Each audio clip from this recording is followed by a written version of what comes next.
하는 것을 기억하게 해주시리라. 할렐루야 할렐루야 할렐루야.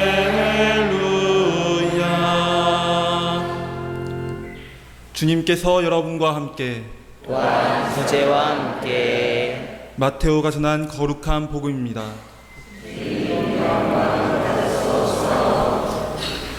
그때 예수님께서 사도들에게 말씀하셨다. 나는 이제 양들을 이리떼 가운데로 보내는 것처럼 너희를 보낸다.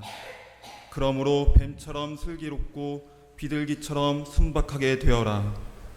사람들을 조심하여라.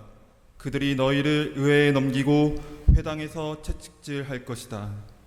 또 너희는 나 때문에 총독들과 임금들 앞에 끌려가 그들과 다른 민족들에게 증언할 것이다.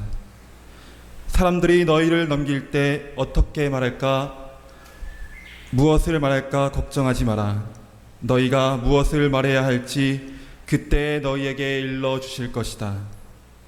사실 말하는 이는 너희가 아니라 너희 안에서 말씀하시는 아버지의 영이시다. 형제가 형제를 넘겨 죽게 하고 아버지가 자식을 그렇게 하며 자식들도 부모를 거슬러 일어나 죽게 할 것이다. 그리고 너희는 내 이름 때문에 모든 사람에게 미움을 받을 것이다. 그러나 끝까지 견디는 이는 구원을 받을 것이다. 어떤 고을에서 너희를 박해하거든 다른 고을로 피하여라. 내가 진실로 너희에게 말한다. 너희가 이스라엘의 고을들을 다 돌기 전에 사람의 아들이 올 것이다. 주님의 말씀입니다.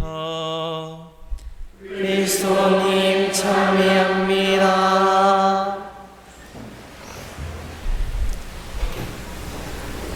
참예수님, 네, 반갑습니다. 사실 부제로서 화복성당 공동체 여러분들 앞에 이렇게 서서 복음을 읽고 강론을 하는 것은 처음인 것 같습니다. 물론 2년 전에 제가 잠깐 제주로 휴가 나왔을 때도 한번 강론하고 인사를 했었지만 부제로서 이렇게 복음을 선포하고 여러분들 앞에서 제 말씀을 나눌 수 있다는 게 좀 더 의미가 있는 것 같습니다. 먼저 감사 인사를 드리고 싶습니다. 지난 4년 동안, 4년 반, 정확히는 4년 5개월쯤 된 것 같습니다. 4년 5개월 동안 제가 파리에서 어떻게 보면 힘들었고 어떻게 보면 좀 또 제 안에서 여러 가지를 느낄 수 있었던 뜻깊은 시간을 보낼 수 있었던 것은 우리 형제 자매님들의 기도 덕분이 아니었나, 그리고 많은 도움 때문이 아니었나라는 생각이 듭니다. 그래서 먼저 감사 인사를 드리고 싶습니다. 특히 지난 9월에 있었던 저의 부재 서fun식 때 보내주셨던 여러분들의 많은 도움과 기도 잊지 않겠다는 말씀도 드리고 싶습니다. 감사드립니다.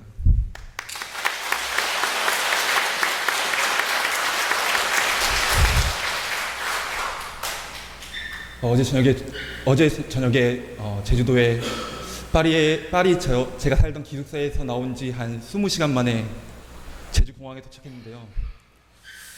와서 부모님과 그리고 저희 보좌신님께서 제주공항에 마중 나오셔서 보좌신님 차를 타고 성당에 오는데 보좌신님께서 내일 주임 신부님이 안 계시니 인사 겸 강론을 하렴 이렇게 말씀을 하셔서 제가 강론 준비할 시간이 너무 적은데요? 라고 되물었는데 그냥 간단하게 해 라고 해서 그래서 오늘 복음 말씀 중에 어떻게 말할까, 무엇을 말할까 걱정하지 마라 라는 말씀이 와닿았습니다. 사실 저는 지금 손에 아무것도 없기 때문에 약간 횡설수설이 되는 강론이 될 수 있겠지만 하나님께서 도와주실 거라 믿으면서 제가 짧게나마 제가 복음을 읽으면서 들었던 생각을 나누고자 합니다.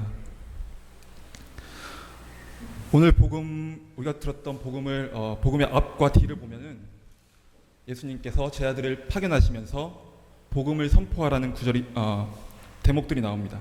그리고 마태오복음 10장 5절에서 15절, 그러니까 우리가 들었던 바로 앞 대목에서는 예수님께서 사도를 뽑으신 후에 제 아들이 어떻게 복음 선포를 해야 되는지 말씀하시고, 우리가 들었던 바로 그 다음 대목은 두려워하지 말고 복음을 선포할 것을 제 아들에게 명하십니다. 근데 복음을 선포하라는 이 말씀들 뒤로는 복음 선포 과정에서 나오는 어려움들을 저에게 미리 알려주시면서 그래도 우리에게 용기를 잃지 말고 꿋꿋하게 복음을 선포하라는 말씀을 하십니다. 그게 오늘 저희가 들었던 복음, 그리고 마태복음 10장 34절에서 36절의 말씀입니다. 그러니까 그래서 오늘 복음은 사실 보면은 이게 지난 7월 5일 성 김대건 안드레아 사제 대축일 복음과 똑같잖아요. 그래서 굳이 제가 그때 더 좋은 강론을 들으셨을 거라고 생각하면서 짧게 할 건데요. 오늘 이 복음이 아까 미리 읽으면서 들었던 생각은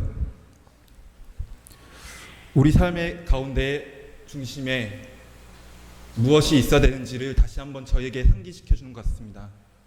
사실 복음을 선포한다는 게 우리가 길거리 나가서 아니면 다른 사람들을 만나서 단순히 복음 구절들을 말해주면서 믿어라 이렇게 말하는 게 아니라 우리가 미리 읽었던 그리고 우리가 들었던 복음 말씀을 가지고 그것을 우리 안에 담아 놓으면서 그것을 삶 한가운데서 그 향기를, 복음의 향기를 내뿜는 게 복음 전파의 시작이 아닌가라는 생각이 들었습니다. 근데 사실 우리가 복음을 선포할 때, 그러니까 사회생활하면서 아니면 학교에서 생활하면서 나는 신자니까 이건 하지 말아야지, 이건 하면 안 돼, 이렇게 생각할 때 주위에서 다른 사람들은 저희를 이상하게 볼 수도 있습니다. 왜 밥 먹을 때 남들 불편하게 성을 긋지? 너희는 왜 성을 먹어? 밥 먹을 때 남들 불편하게? 혹은 다른 여러 가지 상황들이 있겠는데, 사실 그런 어려움들, 그 사소한 어려움들은 충분히 우리가 이겨낼 수 있다고 생각이 들고, 사실 그런 모범을 보여준 게 지난 우리가 7월 5일에 기념했던 성 김대건 안드레아 사제 순교자와 또 그의 동료 순교자들, 그리고 한국의 모든 순교자들, 그리고 지금 특히 정말 어려움 속에 살고 있는 중동의 그리스도인들이 그런 모습들을 보여주고 있지 않나 생각합니다. 그들은 정말 이런 저희가 사회생활이나 생활 안에서 겪는 일상의 작은 어려움이 아니라 정말 사회 전체가, 국가 전체가 그들을 탄압하기 위해서, 하나님을 못 믿게 하기 위해서 박해하고 그들을 죽음의 장소로 넘기고 그들 죽게 하고 이러고 있는 상황에서 살고 있는 사람들인데, 그 사람들이 그럼에도 불구하고 신앙을 잃지 않는 이유는 이 복음 말씀이 우리에게 무엇을 주고 있는지를 너무나 절절하게 깨닫고 있기 때문입니다. 제 얘기를 조금 덧붙이면, 제가 지난 4년 반 동안 파리에서 생활하면서 어려움을 크게 느낀 적이 2번이 있었는데, 그때 저를 되돌아보면 그때가 제일 기도 안 할 때, 하느님이 계신가? 이런 생각할 때가 가장 힘들었던 것 같습니다. 나 혼자 살 수 있을 것 같다는, 그러니까 하느님 없이 그냥 인간적으로만으로도 충분히 살 수 있을 것만 같다는 생각을 했을 때, 이상하게도 그때가 제일 힘들었던 것 같습니다. 정확히 아직은 제가 파리 4년 반 동안 살면서의 그 삶을 아직 정리는 못했어요. 아직 마음속이나 머릿속으로나 아직 정리가 안 돼서 여러분들의 그 느낌을 아직 더 정확하게 말씀을 드릴 수는 없겠지만, 네, 저는 그런 생각이 들었습니다. 그러면서 지금 좀 아이러니하죠. 좀 역설적이고,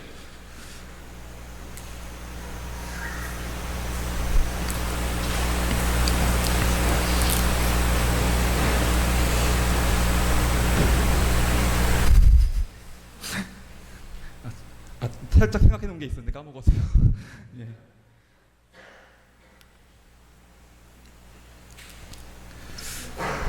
그래서 오늘 복음 말씀 중에 20절의 말씀이 저는 참 와닿습니다. 사실 말하는 이는 너희가 아니라 너희 안에서 말씀하시는 아버지의 영이시다. 이 말은 또 사도 바울의 다른 말씀과 연결되는 것 같습니다. 이제는 내가 사는 것이 아니라 그리스도께서 내 안에 사시는 것입니다.